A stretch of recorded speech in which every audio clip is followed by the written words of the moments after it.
Hi there, this is Alyssa from Unbusy, taking the overwhelm out of introverted mom life.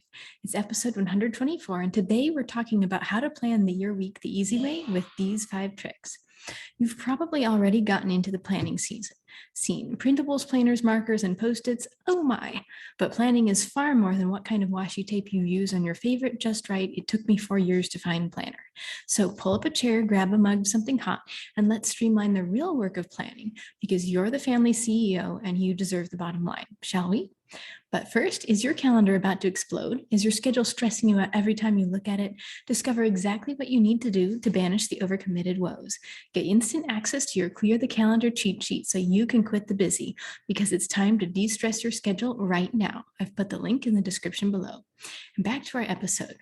There's no need to reinvent the wheel. Here's your first time-saving tip.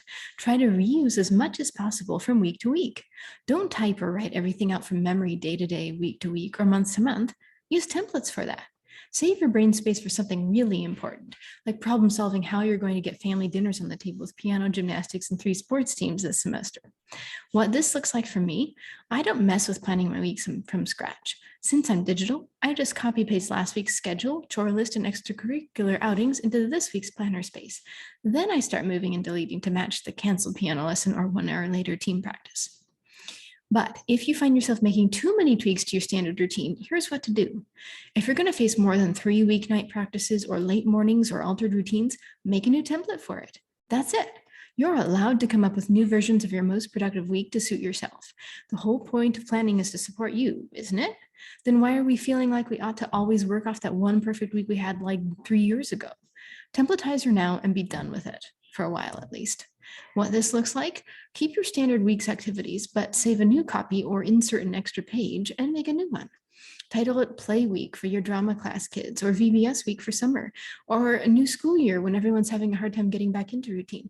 Just make it something you'll instantly remember what it's about next time you look for that particular busy season template.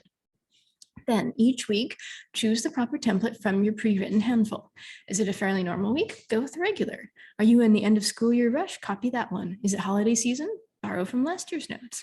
And you're off to the planning races, tweaking and adjusting with the best of them. Tip 3, think through what everybody needs to be doing when.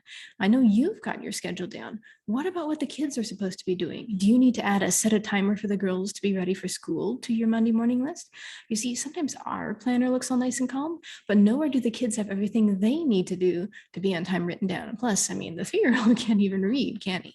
So you need a reminder system that catches everybody in your household, not just yourself. I know it's not fair being the brain for everyone, but sometimes, often, that's mom life. What this looks like is add another section to your to-do list or planner page, one that's strictly for the kids' chores, outings, and reminders. Take it by time of day, name a kid, whatever makes sense to you. This way, no one will forget to collect library books before book return day because it's already noted in your planner under their name. You just have to remind him or her. Fourth, always double check with your calendar or wherever else you keep your notes to self. You probably have a few different reminders floating around, so make sure to grab everything you need when you sit down to plan, because there's nothing worse than humming along in your day, serenely confident that everything's been accounted for, and then realizing you forgot to thaw the meat for tonight's meal because it was on a physical scrap of paper, not your digital calendar, and you missed it. Take my word for it, transfer all reminders to one system, digital or print, whatever works for you, or check both systems each time you sit down to plan. What this looks like, I make my paper plan for the week first, but before I print everything off as ready to go, I check my physical calendar just to make sure this week didn't have a sudden cancellation, a different grandma's Skype time, or a doctor's office appointment pop up. Then I make all necessary changes to my day, chore list, and meals to account for however much time that moved appointment's going to take, and then hit the print button.